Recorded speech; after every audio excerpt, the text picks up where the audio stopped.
And we are rolling, baby, with the Berman Method Podcast, focused on treating problems and not symptoms. Dr. Jake Berman here with my beautiful co-host, Jenni Berman, physician assistant. We are David going against Goliath, Goliath being the corporate medical system, big pharmaceutical companies, the health insurance companies.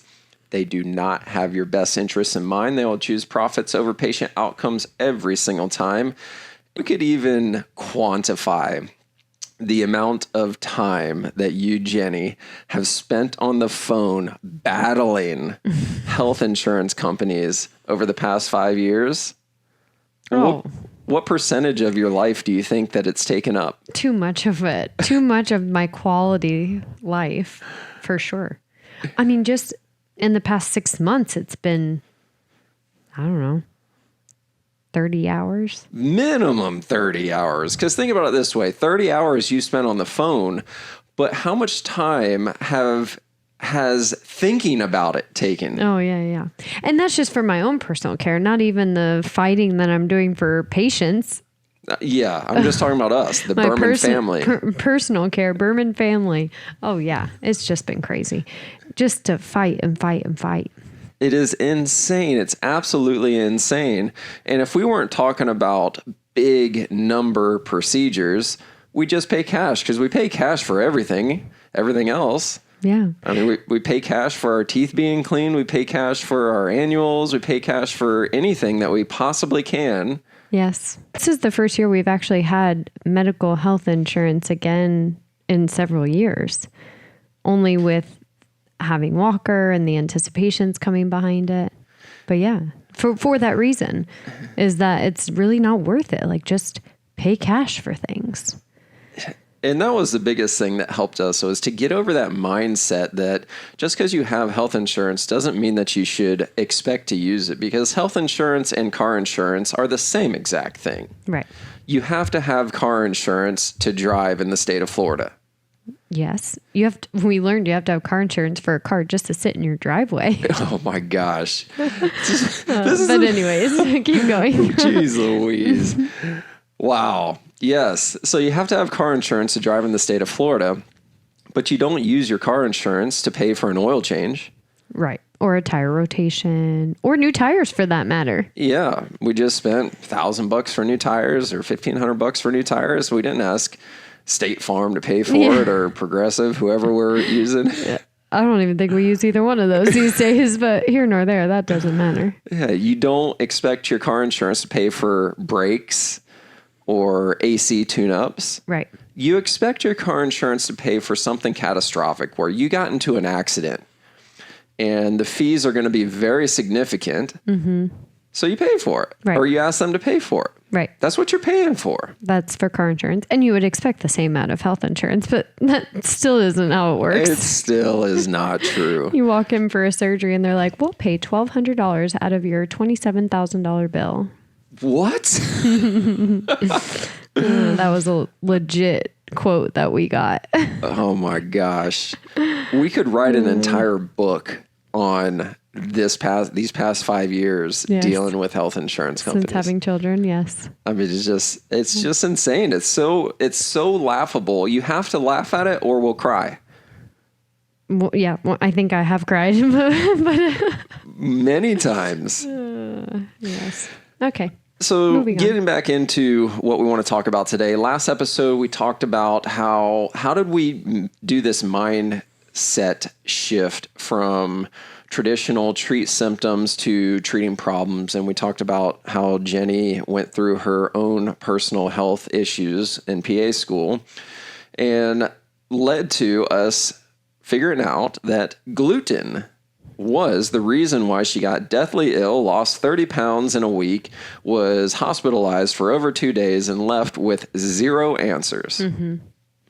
And this was the aha moment for me, where it's like, okay, now I get it. Because at this point in time, I had been working with the last boss that I had. His name's Aaron Robles out of Jacksonville. And Aaron Robles is a certified functional manual therapist, which is arguably the most prestigious manual therapy certification that you can get in America and even the world. And this is what Aaron was certified in. And he was graciously teaching me how to treat using functional manual therapy methods, which are nothing like what I had been previously exposed to, which is your shoulder hurts. I would poke around on your shoulder till I found a tender area. Then I would do soft tissue massage to that tender area and then ask you to move it again. And you'd say, oh, it doesn't hurt anymore. And I'd say, okay, I did my job. Great. See you back in 2 days. Versus what I was learning with Aaron was one of the most explicit examples that I can remember is somebody had shoulder pain. And Aaron is working on this person's neck and upper back. And I'm going, what is he doing? Mm-hmm. Their shoulder hurts. Then after he was done with his manual therapy intervention, he asked them to move their shoulder again. And the patient goes, it still hurts. And he goes, I don't care about your pain. I care about what your body is telling me. Right. And this is what completely changed my whole entire outlook on therapy and rehab, is because he was not asking for subjective information, meaning like, does it hurt when you do this motion? What he would do, what Aaron does, is he does a specific objective test to see which muscles are or are not working, and then levels of and grading them on if they are or are not working. And then he would do his intervention and then retest those same exact measures. And if they got better, then we could say that the intervention was productive or successful. Right. Objectively. And here's the thing that I learned. I didn't know this at the time, but I know it now, clear as day, is that pain and function are inversely related. Meaning that as your functionality goes up, meaning that you can move better, you're stronger, the body is moving more efficiently, pain always goes down. And here's the kicker. It's usually delayed. Right. It's not immediate. Yeah. So as you get stronger and your body's working better, there's usually a delay from when the pain starts to get better. Now let's do a quick asterisk.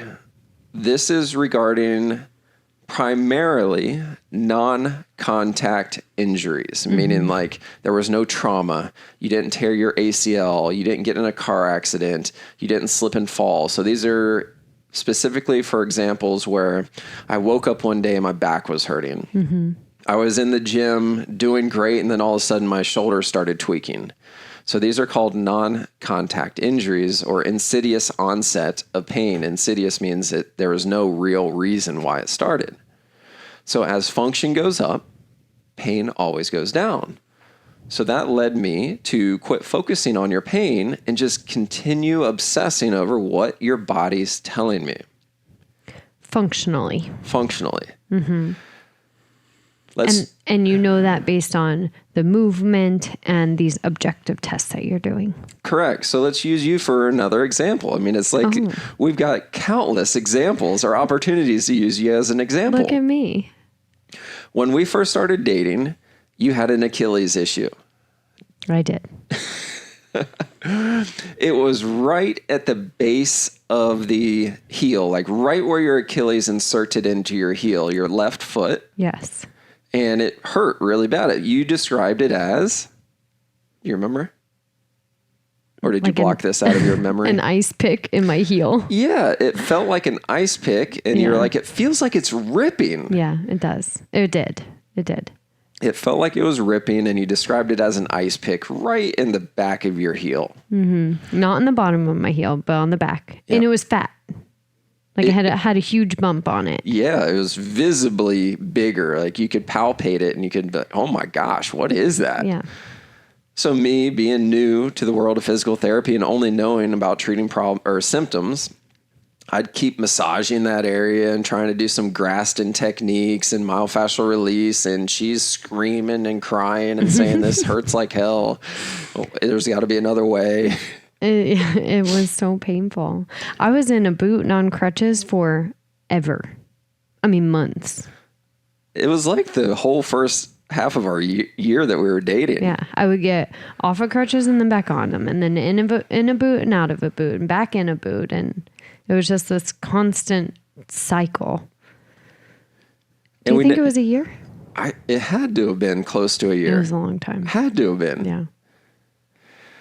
And we just kept treating the symptoms over and over again. And in the back of my mind, I'm going, we've got to do something about this because I don't want her to tear her Achilles because that's going to be a year rehab to do that. Right. And that's what it felt like. It was just ripping every day. Every time I tried to walk or take a step or put a shoe on. Putting a shoe on was horrible. Yeah. Yeah. And then what ultimately ended up happening? Do you remember? I know it was a long time ago. I remember going to the clinic you were working at in Destin. Yep. And they started working on my scar, which is on the front of my leg. I have a very long, 5-inch scar on the front of my leg, on my shin bone. Yeah.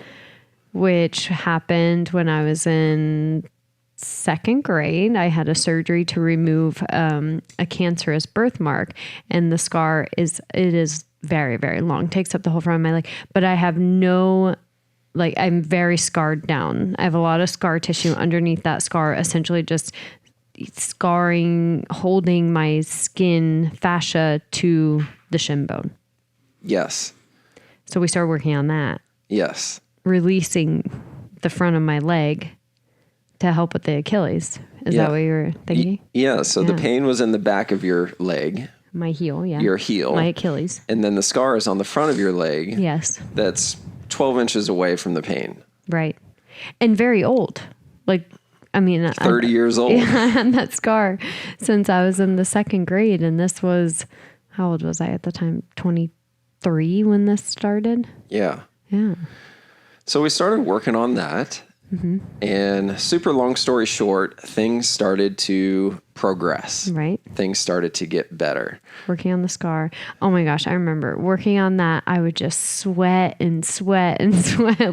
It caused a huge stress response in my body while we were working on the front of my leg, the scar. And I wasn't even doing anything. I wasn't exercising. I was just laying on the table getting worked on, and my body was just sweating. It was freaking out. Yeah. This huge sympathetic response where your body's just perspiring like crazy, like just huge fight or flight response happening. But anyways, we're treating something else that had nothing to do, wasn't even close to where the actual symptoms were. Right. And super long story short, this led to the pain starting to decrease. And it seemed to get better. And then we assumed that it was better. And fast forward, I get into Aaron's place and start working with him and learning functional manual therapy. And that's when we really found out that there was way more going on than even just a scar. Right. That's when we found out that hip surgery that you had back when? Let's see, 2012? The end of 2011, December 2011. End of December 2011, you had a left hip surgery to repair. Yeah, labral repair. Labral repair. And what we found was, even though she went through rehab, quote unquote, successfully, there were still some muscles in her left glute that were not doing what they should have been doing when they were supposed to be doing it. Yeah, significant weakness in my left glute. Yeah. My left buttocks. Yeah, it just was not working at all the way that the right side was working. Or my left core, like my left oblique muscles weren't working either. Right. So then we start addressing the issues in her left glute and her left oblique, and that's when things really skyrocketed. Yes, because I was still having a lot of on and off. Like I couldn't wear certain shoes, even though the pain was gone and I was back to working out and I wasn't in a boot and I was walking at least without crutches. There were certain shoes I couldn't wear because some shoes would flare the Achilles right back up, or certain, I couldn't run. Forget running. Yep. I don't think I ran for years because I was like, every time I run, my Achilles will flare up. Yep. Until we started working on my glute. Until we started working on your left hip and your left core. And this right here is a perfect example of treating problems, not symptoms. Jenni had excruciating pain in her left heel that was chronic for years. Yes. And it wasn't until we started addressing the issues or the limitations in her left hip and her left core that it finally was fixed the right way. Right. And I ended up running a half marathon and the Gate River Run. Yeah. Mm-hmm. Yeah. Just by fixing things that were the real problem causing the symptoms. Right. The boot and the crutches didn't do a thing. Actually, it was probably worse. It made it way worse. Because then my left calf was weak. My left glute was even more weak because I wasn't using it for a year. Yeah. Exactly. And this was my first explicit example personally, being able to see black and white the difference of treating an actual problem and not focusing on the symptom. Mm-hmm. And this is ultimately what led to me opening up my own practice. So fast forward, we get married in 2015 and we moved from Jacksonville down to Naples. And I opened up Berman Physical Therapy in October of 2015. And right out of the gate, I open up with no insurance. I'm not taking anybody's insurance. And I'm going to specialize in functional manual therapy. And I'm going to be the greatest thing since sliced bread at helping people get out of pain because I'm the best manual therapist in Southwest Florida. These are all thoughts going through my head. Little did I know that I knew nothing about business, and I got punched in the face real quick. Mm-hmm. And my parents are helping me pay my bills for rent because the phone's not ringing. Mm-hmm. So anyways, that led to a whole nother set of weaknesses on my part as far as how to run a business. Right. But one of the best things that I learned during that time was how to really get good at identifying what a real problem is that's causing a symptom, because it was just me by myself in a little 380 square foot room and a patient. Right. And because my schedule was not crazy, I could spend as much time with them as I needed to. So that first year of being in business was the best year that I ever had as far as professional growth goes, because it allowed me to really focus on what is the true root cause of this pain that somebody's experiencing. Right. And from that moment on, that completely transformed everything as far as the way that I see rehab, treating the human body. And it led to this saying, where it is, it ain't. Mm-hmm. Yep. Right? Where you're feeling it is not the problem. Yeah. Wherever the pain is, ain't where the problem is. Wherever it is, it ain't. Mm-hmm. Wherever it is, it ain't.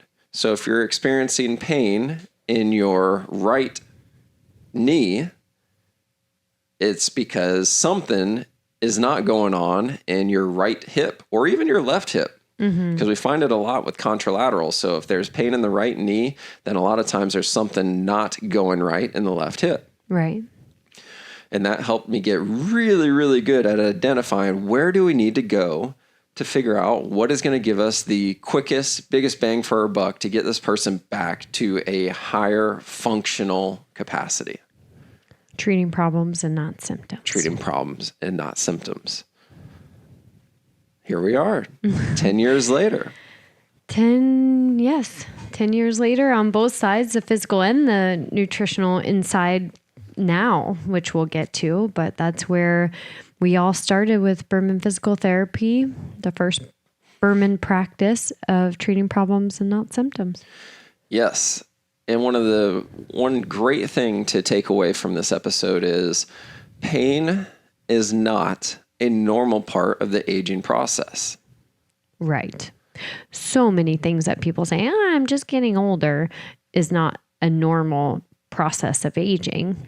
Age is just a number, but we start to get weaker and more painful because of the lack of mobility and strength. Yes. Pain, non-traumatic pain, is directly correlated with weakness. Mm-hmm. So non-traumatic, there is no trauma.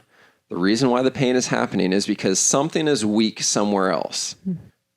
Most likely not at the spot of the pain. Yeah, where it is, it ain't. Mm-hmm. Like where it is, it ain't. And to further hit home that pain is not a normal part of aging, just last week, I had a 97-year-old golfer purchase my online golf performance program. And I meet him on Zoom to do his onboarding call. And I cannot stop asking this guy questions. I mean, he still plays tennis at least twice a week. Mm-hmm. He regularly shoots his age on the golf course. And I'm talking to this guy and I'm going, you don't have any pain at all? And he goes, no, I don't have any pain at all. Like, why would I have pain? Mm-hmm. I'm going, I don't know. The rest of the world thinks that you should have pain. You're 97. He goes, yeah, I don't really see the age. I just keep going. Mm-hmm. Like, I'm not slowing down. I'm trying to speed up. Mm-hmm. I go, so why'd you buy my program? He goes, I'm 140 yards off the tee, and it'd really be nice to be 200 yards off the tee again. And I'm going, did he really just say this? At 100 or at 97 years old, he wants to gain 60 more yards off the tee. Think about the mental thought process that this guy is thinking versus everybody else. Mm-hmm. He's 97 and he thinks that he can gain 60 more yards. I think he can too. Yeah. There's no reason he can't. There's no reason he can't. But his mental focus, his mindset is, I want more. I want to do better versus all the other people. They're like, well, I made it to 90. Made it this far. Doing pretty good. Yeah, I'll just sit in this chair and keep going, I guess. Right. And that's where that saying, you don't get old and then stiff. You get stiff and then old. Exactly. Comes into play. Yep. If you keep moving and you keep strong, you're not going to get stiff. And you're not going to seem old. Your age will say you're old, but you're not going to seem old. Yeah, because you can keep moving. Correct. Good. I like it. So he who rests rots. Keep moving. Don't let the grass grow under your feet. Motion is lotion. If you don't use it, you lose it. Keep progressing, because if you don't keep progressing, you start regressing. That was a lot of different sayings all together.